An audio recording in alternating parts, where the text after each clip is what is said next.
Ah putain! Putain, mais... Ah, je vais vous dire, ça faisait sans doute très longtemps, et c'est pas bien, que je ne regardais pas NXT TakeOver, mais... Ah bah putain, j'ai pris mon pied, hein. Aïe, alors WrestleMania, vous avez intérêt à assurer, parce que ce qu'ils vous ont proposé, les petits gars de NXT, c'est du lourd, mais du très lourd. Honnêtement, il n'y avait que des bons matchs. Il y a des choses un peu qu'on pourra bien sûr chipoter, mais honnêtement... De toute façon, je vous dis clairement, quand vous avez un bon show, vous avez les yeux rivés dessus tout le temps. Vous n'avez pas à un moment donné où vous dites tiens allez, je vais la regarder sur internet. Non, vous n'avez pas le temps. Parce qu'il se passe toujours quelque chose à ce moment-là. Et c'était ça, NXT TakeOver New Island. C'était que des moments où tu étais comme ça. Et si tu avais le malheur de faire ça, eh ben il se passait un truc. Ils ont compris ce qu'on attend. Honnêtement, Triple H, parce que c'est lui qui gère NXT, il a compris tout simplement ce qu'était la lutte professionnelle et pourquoi on aime NXT. Et franchement, si vous êtes du côté de NXT, vous avez suivi ce show, bien sûr, je vous développerai mes arguments par rapport au match proposé. Mais tout est intéressant. On entend la musique notamment du nouveau champion de NXT, Aleister Black. Ça déborde de charisme. Les lutteurs qui sont présents, alors certes, il y a des grands noms qui sont là. Roderick Strong, Adam Cole, bien sûr, Aleister Black, qui a vraiment pris une dimension. Ember Moon, il y a des palmarès. Moi, je suis ébahi par ce que j'ai vu aujourd'hui quand j'ai suivi NXT TakeOver. J'ai pris mon pied, il y avait 3 heures de show. Je les ai pas vus passer. Johnny Wrestling, Johnny Gargano, Tommaso Ciampa. Honnêtement, Andrade Cien Almas, il y a un bonheur à suivre ces shows. Et d'ailleurs, je réfléchis même aujourd'hui à vous sortir des reviews de NXT. Alors certes, NXT, le show n'aura pas la qualité bien sûr de ce qu'il y a, mais c'est impressionnant ce qu'on a vu aujourd'hui à NXT TakeOver New Island. Enfin hier, pour ceux qui auraient su bien sûr, parce que le show avait lieu samedi. Alors, bien sûr, on va développer tout ce qu'on a dit. Il y avait un nouveau titre qui était proposé. Donc d'ailleurs, c'est le nouveau champion nord-américain que vous voyez en ce moment, c'est-à-dire qui se prend la powerbomb par les Offer of Pain. Eh bien, on va bien évidemment parler, et ça vous le savez, on va parler du premier match. C'était pour la New Orleans, pour la North America, pour le titre. Ce nouveau titre, et c'était bien sûr un match de l'échelle qui vous était proposé. Alors il y avait du Adam Cole, il y avait du Lars Sullivan, il y avait du Killian Dane, il y avait du Ricochet, on rappelle bien sûr Prince Puma, et c'était fabuleux, c'était fabuleux, j'ai jamais vu le match de l'échelle, putain de merde. Il était somptueux. Ah, j'ai pris mon pied, mais comme jamais j'ai vu ça. Ah ouais, putain de merde. C'était, mais j'ai pris mon pied comme jamais. Je sais pas si vous imaginez, il y avait des bums de tous les côtés. Il y avait pas un truc. Il y avait notamment aussi Kellendin et Lars Sullivan qui sont quand même des poids lourds. Et bah ils arrivent comme à nous offrir de la hype. Ces deux-là. Ricochet, j'en parle même pas. Il nous a sorti des spots de dingue. Et je parle. Il y a aussi Adam Cole. Si mec. Le show il commence. Alors d'ailleurs en parlant du show qui commence. Quelle bonne idée de nous sortir le show, le thème principal chanté en direct. Mais c'est du génie. Ça, le mec, Vince McMahon n'y a jamais pensé. Il y a Triple H qui arrive, il fait, et si on faisait chanter le show? Mais c'est du génie. Parce que dès le départ, t'es mis dedans. Alors que les mecs te sortent du Florida, te sortent des artistes qui sont surpayés. Là, le mec, il a dit, bon alors, laisse-moi réfléchir. Et si on prenait le thème générique et on faisait Mais c'était du génie. C'est du génie. Moi, Triple H, je m'incline, bravo. Voilà. Mais c'était du génie. Moi, j'ai trouvé ça, mais somptueux. Alors, le combat, il était fabuleux. Tous les spots étaient incroyables. Tous les spots étaient incroyables. Honnêtement, il n'y a pas un truc qui m'a déplu. Les brises, les échelles qui se sont brisées. On a eu... J'ai dit, moi, ce qui m'a surtout surpris, c'est le duel Killian Dane, Lars Sullivan. Parce que ces deux mecs qui sont des poids lourds. Moi, je me suis dit, putain, ce mec-là, mais ils vont rien faire du tout. Mais non. Ils ont fait des trucs de ouf. Mais c'est... Waouh! Ah bah, je crois que les grands, vous avez besoin juste d'apprendre. Parce qu'il y a des gens qui arrivent et qui disent... C'est qui va être le prochain? Ah bah ça va être des Sanity, justement. C'est un symbole. Ah mais Killian Dane, les deux... Parce que on voyait bien que c'était deux géants, c'était compliqué pour eux de... Mais ils ont fait en sorte d'exister. Ricochet qui a fait notamment la Shooting Star Express avec une aisance. On peut citer aussi... Oh là là là, mon Dieu! T'es comme ça, tu dis, ah ok, je m'incline. Je m'incline et je me tais et je ferme ma gueule. C'est pour vous dire à quel point il y avait des spots, il y a une échelle qui a explosé, il y avait... oh là là là là, mais c'est somptueux. C'est somptueux. On s'assoit, on regarde et on se tait. C'est tout. Et celui qui dit, ouais mais voilà, on peut pas chipoter là. Tout était parfait. Alors après Adam Cole, je suis pas convaincu, j'aurais plus préféré peut-être un Ricochet, peut-être parce que...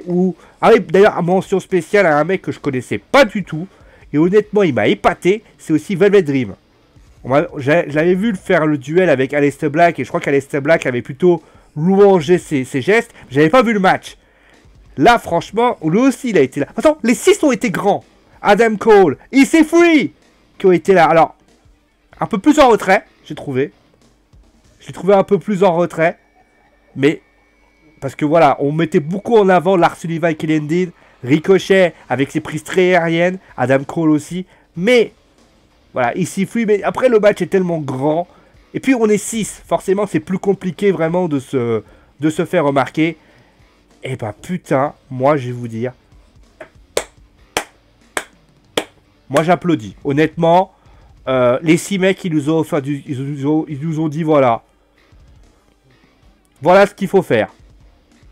Et je sais pas si Vince c'est encore obtus à ce point-là, mais la génération NXT qui arrive là avec les 6 mecs qui ont lutté sur le ring, j'espère qu'au moins il y en aura. Alors on va dire que les 6 feront carrière, mais en tout cas j'espère que au moins Killian Dane, que Adam Cole, Ricochet, tous ces mecs sauront faire. Et je crois d'ailleurs que Triple H il doit se dire, putain Ricochet c'est quand même un sacré dieu. Hein. Ah il faut quand même l'avouer quand même. Bon voilà, franchement moi ça m'a épaté, j'ai adoré ce match. Et j'en garde de très très bons souvenirs. Et je suis quand même assez épaté. Le deuxième match était opposé donc Ember Moon là, pour le titre féminin de NXT à Shayna Baszler. Alors, Shayna Baszler donc a gagné son match. C'était un match un peu moins intense, c'est clair. Alors, j'ai bien aimé aussi ce match parce que j'ai trouvé que Shayna a fait donc alors qu'on soit clair, Shayna n'a pas est dans un domaine très différent. On le voit, d'ailleurs la promo le montre. Elle a un style très UFC. D'ailleurs, il y avait Ronda Rousey. Il y avait une copine à elle, la connais pas. Mais il y avait mais l'autre côté, il y avait notamment et Shayna Baszler, notamment, a fait beaucoup dans l'aspect violence. Et notamment, elle l'a démontré dans la promo où elle casse le bras d'Ember Moon. Et deuxième point très important, notamment, ça c'est très intéressant. J'ai trouvé cette image très révélatrice. D'ailleurs, comment il s'appelle? Ah, Mauro Ranallo en a fait mention. Il y a eu ce moment où elle se frappe l'épaule sur le coin du ring, sur le poteau. Et je trouvais ça très intelligent parce que c'est quelque chose qui n'est jamais fait. Et je trouve que c'est très bien. Et Momoud a bien lié le truc parce que elle aussi a fait un grand match. On voit sa prise de finition qui est portée à l'extérieur du ring, la Eclipse. Et même des petites prises de ci, de là qui vraiment ont apporté vraiment son style. Elle perd par soumission. Mais on le voit notamment, elle n'a pas arrêté de toujours... Moi, je me suis... ça n'a pas été un match à sens unique, en fait. Ça a été vraiment 2 duels. Le match est un peu court, clairement. C'est vrai que le match n'est pas super long. Mais moi, j'ai trouvé que le match, il dépotait au max. Parce que ça allait vite. Ça allait vite. Ça va... Et ça, j'ai trouvé ça super attrayant de voir des lutteurs qui... Ou des lutteuses, dans ce cas-là, qui y vont. Après, on le sait, la lutte professionnelle reste de la lutte professionnelle. Et forcément, quand ça va vite, c'est très compliqué. Et là, ils y sont allés, ils n'ont pas perdu de temps. Et j'ai trouvé ça très intelligent de leur part. Moi, je fais référence notamment, bien sûr, à l'Eclipse d'Or, à toutes les prises, et notamment ce petit geste qui semble anodin, le coup de pied dans le bras de Chyna, qui est révélatrice de quelque chose. Alors après, Ember Moon, elle perd, mais elle perd pas avec le déshonneur. On aurait pu imaginer, voilà, une destruction. Non, elle perd avec l'honneur. Et notamment, moi, j'ai trouvé que la défaite d'Ember Moon veut signifier une chose. Elle est en marche pour aller au-dessus. Je pense que dans les semaines qui vont venir, Ember Moon ira du côté du roster principal. Et j'espère que ça tiendra le coup et qu'elle réussira à s'imposer là-bas. Parce que ce ne sera pas évident, hein, très clairement. Elle va avoir en face d'elle des grosses concurrentes, notamment Sasha Banks, Bayley, Charlotte, Asuka, Alexa Bliss, même si Alexa, c'est pas le même style. Mais voilà, c'est un autre délire. Mais Ember, là, elle est prête. Moi, je dis souvent, voilà, quand une personne est prête, comme dans le football, là, quand vous avez... Là, ça y est, elle lui a fait sa formation, elle est prête, faut qu'elle y aille. Et j'espère qu'elle réussira à s'imposer. Mais je pense que sa gimmick... D'ailleurs, c'est très intéressant de regarder ça. Dans ce NXT TakeOver, il y a des entrées qui sont très charismatiques. Vous prenez l'entrée, par exemple, d'Aleister Black, moi, elle me reste dans la tête. Prenez celle d'Ember Moon, elle est très bonne. Celle de Johnny Gargano, qui est excellente. Tony Ciampa, avec... Bon, le public l'aide beaucoup, mais ça reste très étonnant. Adam Cole et Kyle O'Reilly, c'est pas mal aussi. Autrement dit, il y a toujours une bonne ambiance. Et même Andracia Almas aussi, c'est très bien avec le petit masque. Bon, après, ça reste des entrées un peu WrestleMania-esque. Mais honnêtement, il y a une vraie culture de la gimmick aussi, que moi j'ai bien aimé. Un Ember Moon le cultive très bien. Moi, franchement, ce match est très bien. Alors après, il vaut pas plus. Il sait pas à la... Enfin, ça ne sera pas à la hauteur de ce qu'avait fait Sasha Banks et Bayley. Ce sera pas à l'auteur de Ember Moon Asuka, mais c'est bien. Honnêtement, c'est très bien. Et pour vous dire, même, je vais vous dire la vérité, je trouve que on peut dire ce qu'on veut, mais il y a une différence entre dire c'est bien et c'est bien. Alors je m'explique. Vous avez le c'est bien, ouais, c'était pas mal, mais on aurait pu faire mieux.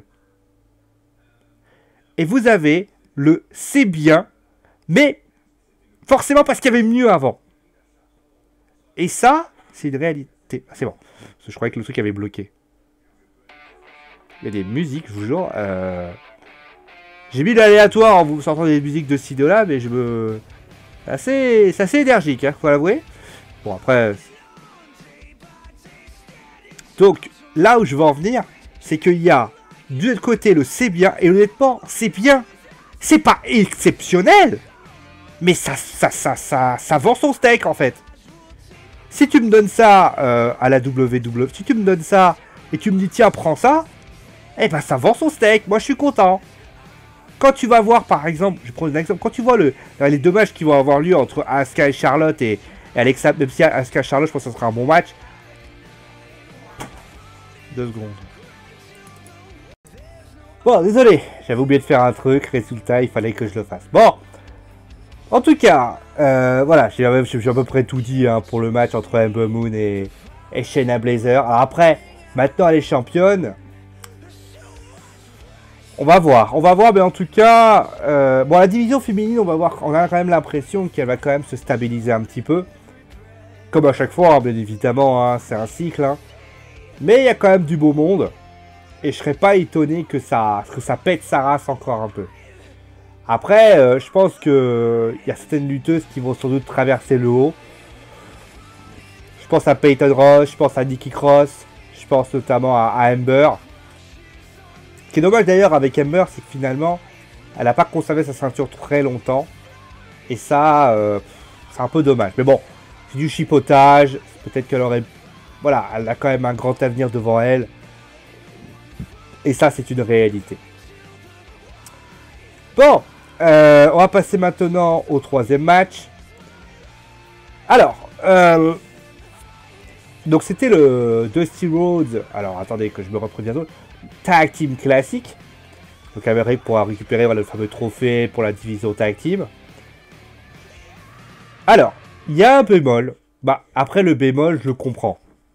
Mais il y a quand même un bémol. C'est que ils ont pris parti de mettre Adam Cole donc dans le match. Mais Adam Cole, pardon de dire ça, n'a absolument pas servi à grand chose. On a clairement compris. Alors moi au début, j'avais pas compris pourquoi Adam Cole revenait.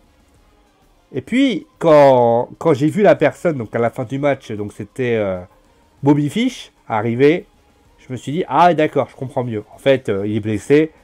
Mais clairement, c'est vrai que quand tu ne suis pas NXT, comme moi, c'est pas bien, hein, bien évidemment, là tu comprenais pas. Mais là, clairement, Adam Cole, eh ben, les Undisputed Era, ben, il a été un peu tout seul, Kyle O'Reilly. Et c'était plus un match à lui tout seul. Et il n'a pas trop existé. Il a fait des bonnes choses. Mais c'est plus les Authors of Pain que j'ai plus vu. Clairement. Moi, je les ai trouvés impressionnants, les Authors of Pain. Avec des bouts de bons bumps. Notamment, c'est eux qui mettent Adam Cole. Et qui le fracassent à la table des commentateurs. Clairement, c'était un super moment. Hein. Mais, je vais être très clair. Hein, et je suis désolé. Ils ont voulu mettre une tag team, c'est pas pour en faire un tout seul. J'ai fustigé Braun Strowman par rapport à ça. Alors, certes, c'est déguisé, c'est booké, c'est gimmické, c'est storyliné, vous l'appelez ça comme vous voulez. Mais à partir du moment où Adam Cole est là... Alors après, il y a des circonstances atténuantes. C'est pour ça que d'ailleurs que je suis indulgent. Mais on les a pas trop vus. Et Kyle O'Reilly, finalement, il gagne à la heel. Parce que forcément, Roderick Strong s'en prend après avec Pete Dunne. On parlera bien sûr après de ça. C'est une petite incohérence, mais c'est plus gentillet. Mais qu'on soit clair là-dessus, moi j'ai beaucoup vu les Authors of Pain. J'ai bien aimé leurs prestations. Je les ai trouvés très impressionnants. Une bonne équipe. Alors après, alors moi par contre, j'ai un bémol avec cette équipe. C'est que je suis pas convaincu qu'ils réussiront quand ils grimperont. Ça sera une bonne équipe. Mais j'ai peur que les Authors of Pain... On va les comparer à l'espèce de char d'assaut un peu militaire et tout ce que vous voulez. Et qu'au final, on se dise... Bah, c'est des mecs qui sont juste là. Voilà, il n'y a rien d'intéressant. Ça, il faudra voir avec le temps. Après, j'espère me tromper. Bon, le suite era, quand vous voyez que Roderick Strong a intégré, limite, on a une Dream Team. Donc là, je pense que ça va être une équipe de dingue. Après, les... Bon, Pete Dunne, il n'était pas... Bon, lui, c'est particulier. En plus, il est le champion britannique. Pour revenir à ce que je disais par rapport... On va bien sûr parler... Alors, le match est excellent. Il y a de bons spots. Ça va vite. Enfin, dans tous les matchs que je vais vous citer, il y a toujours un bon spot. Il y a toujours un moment où tu te dis, putain, bah, ah ouais, ah putain, oh, oula, oula. La trahison de Roderick Strong sur Pete Dunne. Alors... Il faudrait que je revoie le match, parce que ce que je vais dire va peut-être paraître un peu étonnant. Hein. Mais je crois que Roderick Strong s'en prend parfois à Kyle O'Reilly. Ce que je trouve étonnant, parce que le mec, c'est quand même... Alors, ça aussi, je comprends pas. C'est-à-dire que le mec, on est d'accord qu'il prend parti pour les Undisputed Era. Et le mec s'en prend, concrètement, il s'en prend à son partenaire. Mais lui, il a bien mis des coups à ses partenaires. Faudrait qu'on regarde ça, mais je crois qu'il mit des coups à Kyle O'Reilly. Ça aussi, c'est rigolo. Mais après, c'est du chipotage dans le sens où tu te dis, comment se fait-il que Pete Dunne, bah, c'est son allié, il l'aide, puis d'un seul coup, bah, il change de bord. C'est vrai que moi, quand j'ai vu ça, j'ai fait... ouais, mais...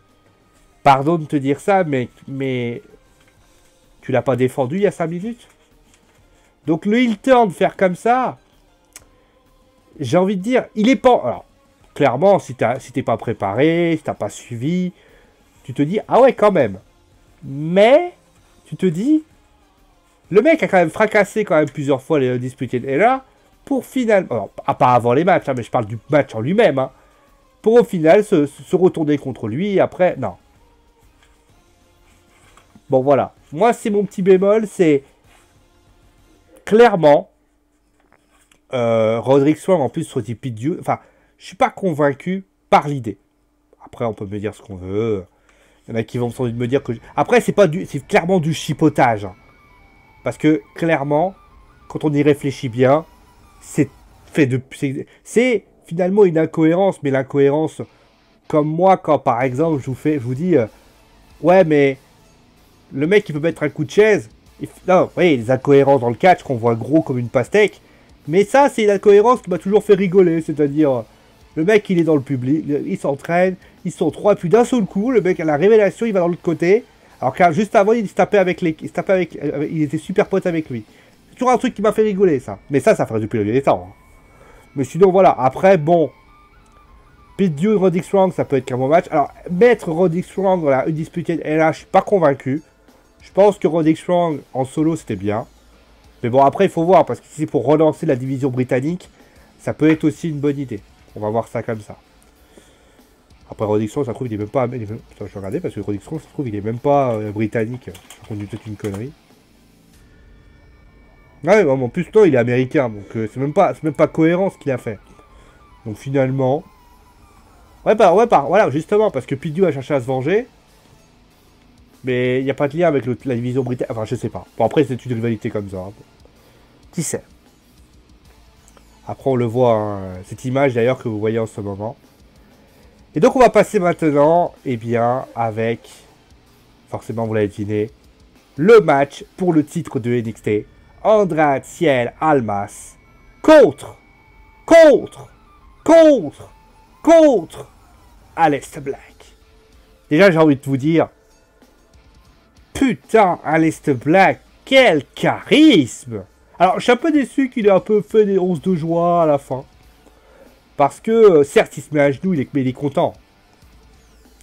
Aleister Black, c'est genre le mec qui ne doit pas être heureux. Gimmiquement parlant, il n'aurait pas dû être heureux. Mais bon, ça après, c'est du chipotage, bien évidemment.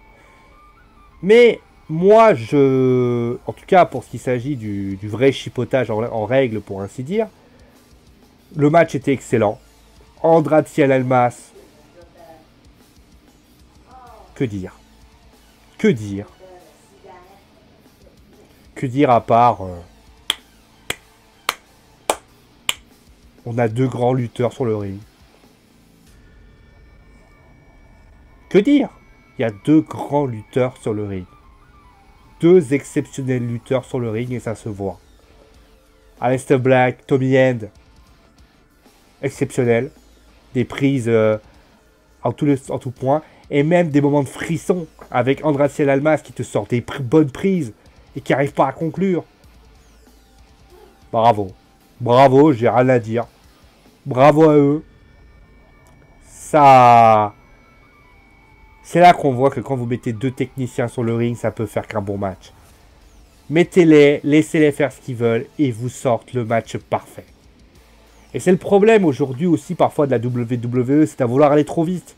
Tout de suite on les fait venir, comme Finn Balor, on les fait venir et après on se dit, ouais ils vont... Non, prenez votre temps, mettez le frein.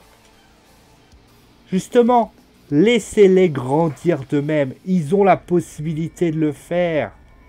Je sais ce que vous pensez, que oui, mais clairement, ils ont besoin de ça. Ils ont besoin de grandir. Leur grandeur, c'est leur force. Leur grandeur, c'est leur force, c'est ce qu'ils représentent. Moi, par exemple, quand je vois Andrade Cien Almas, mais il n'y a personne qui imaginait qu'il réussirait. Et ben lui, il a pris son temps. Prenez, juste, il n'y aurait pas NXT. Andreas Cien Almas, il serait déjà dehors.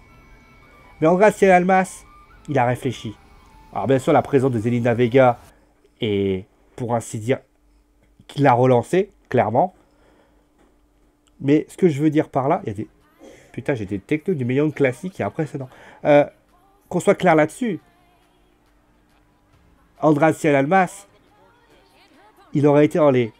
Attendez, je vais vous mettre quelque chose d'autre parce que là... Qu'est-ce que je vais vous mettre? Je vais mettre la musique des stupides RA, tiens. Voilà. Parce que, à un moment donné, il y avait de la musique, il y avait des sons derrière, je voulais pas prendre de risques. Donc, je reviens à ce que je disais. Le mec, il aurait été dans les rosters principaux, il n'était pas 3 jours par semaine. Parce que le public n'aurait jamais suivi. Ça ne suivait pas. Mais la différence, c'est que Triple H, il a réfléchi, il s'est dit, attends, le mec, il n'y arrivera pas. Et ben moi, ce que je vais faire, je vais lui dire, prends ton temps, je vais te mettre un manageuse, je vais te mettre ce qu'il faut. Et le mec, pardon, le mec, il a fait quoi? Il lui a donné le temps. Et Andreas Cien Almas, il a fait ça. Clairement, il a fait ça. Il a développé ses capacités au fur et à mesure pour devenir ce qu'il est aujourd'hui. Il n'a pas usurpé son titre de NXT, il le mérite totalement. Et moi, j'ai envie de dire, c'est excellent. Bravo à lui. Bravo à lui, et honnêtement, moi, s'il perd, je pense qu'il ira dans le roster principal aussi. Mais Andrade, j'espère qu'ils vont pas le griller. Parce qu'il a vraiment pris le temps, et je pense que ça peut être un excellent tour. J'espère qu'il va pas partir aussi dans une caricature de Mexicain à la con. Ouais, you suis Mexicain. Non, non, non, attention. Ça, c'est un super mec. Il l'a prouvé. Et donc, on va passer bien évidemment au main event, qui a duré très longtemps d'ailleurs, pour une quarantaine de minutes. Alors déjà, mention au NXT Universe. J'ai encore envie de dire au WWE Universe, qui est un petit peu un public de... un peu plus général, alors que bien sûr le NXT Universe est plus un public de NXT de marque, c'est-à-dire de connaisseurs. Quand tu vois, quand il est arrivé, mais j'ai jamais vu... Pire, je veux dire, il a jamais pris autant d'insultes de sa vie, Thomas Ciampa. Mais c'est bien. Ça nous met la hype. Ça nous met la bandade. Tu te dis, putain de merde, c'est super, super idée. Oui, c'est une super idée. Bravo. C'est vrai. Moi, je suis d'accord. Le mec, c'était un connard. Il a fait notamment dégager Johnny Gargano. Il a fait en sorte de se faire détester, Thomas Ciampa. Il y a un article d'ailleurs, je crois que c'est sur... je crois que c'est FN Nation, il faudrait que je regarde, j'ai pas trop vu, qui parle des DIY. C'est typiquement ça. Moi, le public qui est à fond, qui l'insulte de tous les noms d'oiseaux. Parfait. Alors le match, Johnny Gargano, Johnny Wesley, excellent. Et bien évidemment, on va parler du match. C'était un match qui est non sanctionné par la WWE. Eh ben... Bravo. Bravo. Les références à leur storyline. La Becky qui a même pris un mec. Ça fait penser à la ECW. Le mec qui voit deux Becky, il les prend, il va jouer avec. Le mec, pardon de dire ça, il a quand même... Souvenez-vous de cette béquille. Où il envoie des coups de béquille. Révélatrice. Tout était fait pour vraiment donner un lien. En plus, le match est excellent. Les spots sont pas faits n'importe comment. On fait pas des spots pour faire des spots juste pour attirer l'œil. Mais ils ont fait des spots, notamment le fameux, je sais pas comment on appelle ça, là, la protection qu'il prend et qu'il met un coup. Et notamment, ce fameux coup de béquille. Je sais pas si vous... le final qui est excellent aussi. Où tu vois Johnny Gargano qui regarde la béquille. Il sait pas s'il doit frapper avec la béquille. La béquille qui est pliée en deux d'ailleurs. Et tu vois Thomas Ciampa qui le regarde. Il fait un demi-tour, il va frapper avec la protection. Et la pomme STF. Moi j'ai trouvé ça de toute beauté. Non, c'est bien. C'est ça qu'on veut à la WWE. C'est des petits moments de tension comme ça. Ça, je suis désolé. Il n'y a plus ces moments de tension à la WWE. J'ai même l'impression que on ne veut plus rendre les choses... Là, il y avait une vraie tension. Tu savais que... D'ailleurs, pour information... Alors, si tu étais un petit peu fan de NXT, tu te doutais bien que Johnny Gargano, allait revenir à la WWE. Parce que forcément, il allait signer le contrat. Mais plus que ça, il y avait du suspense. Il y avait... Moi, comme je dis souvent, et je l'ai souvent dit dans le DBS, on connaît parfois le final. Mais pour pouvoir réussir à donner envie que le final soit bon, il faut... Trent Seven Mustache Mountain. Oui, si tu veux. Il faut que tu puisses te donner l'impression que ça va pas se passer comme prévu. Et ça, ils l'ont fait. Et tous les matchs étaient comme ça. Le premier match, le deuxième match, le troisième match, le quatrième match, le cinquième match. Tout le monde, personne ne savait ce qui allait se passer. Et même le dernier match, tu savais que Johnny Gargano, Johnny Wrestling allait revenir. Et ils ont réussi à nous faire dire, attention, c'est pas certain. Bravo. Honnêtement, moi, je m'incline. Je m'incline. Honnêtement, je sais pas qui c'est qui est à NXT. Mais je pense qu'il y a un mec au-dessus qui doit juste leur dire, prenez votre temps, j'ai confiance en vous. Et c'est bête à dire, mais ça donne des super matchs. Moi, honnêtement, ce NXT, je l'ai adoré. C'est un NXT de gala. Un NXT de WrestleMania. C'est leur WrestleMania. Et tu l'as même senti dans ce qu'ils ont fait. C'est-à-dire que tu savais que c'était WrestleMania-esque. Triple H, il a juste dû leur dire, eux, les grands, ils vont aller à WrestleMania, ça va être fort d'artifice, mais vous avez l'opportunité en or de voler le show avant eux. Qu'on se souvienne de ce que vous avez fait. Eh ben, on va s'en souvenir. Hein. Et je suis désolé, mais moi, le match d'Amérique du Nord, je vais m'en souvenir longtemps. Et clairement, je suis ravi d'avoir fait l'effort, parce que souvent c'est pas facile avec l'emploi du temps qui est chargé et tout, d'avoir regardé NXT TakeOver.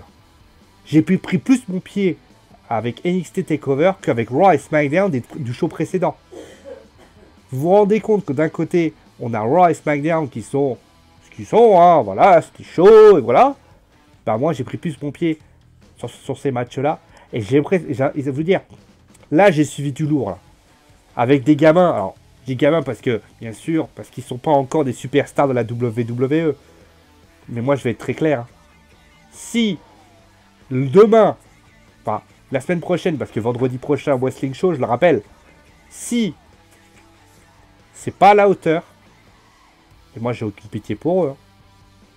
Soyons clairs, je n'aurai aucune pitié pour eux. Pourquoi j'aurais une pitié pour eux alors que ces mecs-là se foutent du monde? Moi, je retiens bien cette date. Les mecs qui se sont dépouillés aujourd'hui, dans un show comme celui-là, c'est pas pour qu'à WrestleMania, ils disent, ouais, de toute façon, on va mettre des mecs, etc. Qu'on soit clair là-dessus. Bon, voilà, c'est la fin donc de la review. Donc, vous avez compris, hein, que du positif. J'espère en tout cas que ça va durer. Moi, je vous fais en tout cas des gros bisous. Et je vous dis bien sûr, alors, on est à quelques heures de WrestleMania. Il n'y a pas trop d'informations hein, vis-à-vis de WrestleMania, à part peut-être la news comme quoi l'Undertaker est à New Orleans, mais c'est pas une surprise. Et que Bobby Lashley pourrait arriver. En tout cas, moi, je vous fais des gros bisous. Et je vous dis à très vite, bien sûr, pour une nouvelle review. Je rappelle, hein, demain, vendredi prochain, WrestleMania 34, la review, en live. Je vous fais des gros bisous. Et je vous dis à très vite, bien sûr, pour une nouvelle série. Allez, prenez soin de vous. Ciao tout le monde!